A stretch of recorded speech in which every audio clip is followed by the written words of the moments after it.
A Delhi court has wrapped the centre, the Delhi police and the Delhi government for failing to regulate oxygen concentrator pricing while hearing the Navneet Kalra alleged black marketing of oxygen concentrator case.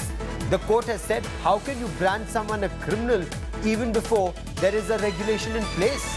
Prominent owner of a restaurant in South Delhi and of course also in Khan Market, Navneet Kalra stands accused of hoarding oxygen concentrators. I quickly want to cut across to India Today's Anisha Mathur for more on this. Anisha, from day one, Navneet Kalra's lawyers and associates have been claiming that there is no illegality. Customs was paid, taxes were paid, oxygen concentrators were procured and they were being sold online. Give us details of what transpired in court.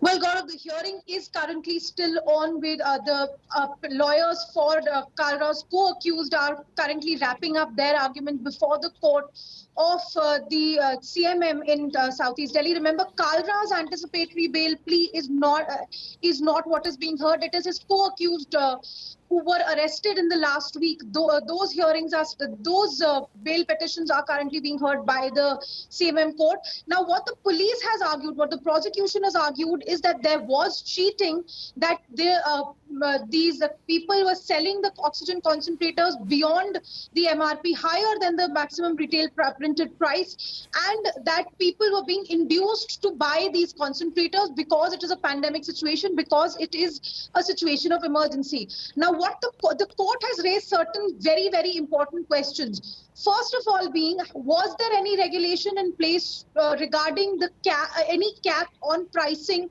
of oxygen concentrators? Has the government taken any step whatsoever to regulate pricing or to declare these as essential medical devices which can be regulated? And thirdly, the court has said that when the government was not able to get these concentrators in time, private people have stepped in and they are trying to import. So why is it that the government is now trying to punish people who are filling a vacuum that the government has left open? However, the prosecution is making an argument that there is a cheating and violation of the Essential Commodities Act. We'll give you further updates as the hearing progresses, but right now the court has said very clearly that it is the government which failed to place any regulations whatsoever on the pricing and on the imports. And if there was any question about the quality of the concentrators that are being imported, why were steps not taken to stop the imports as opposed to now going after the businessmen who are selling them?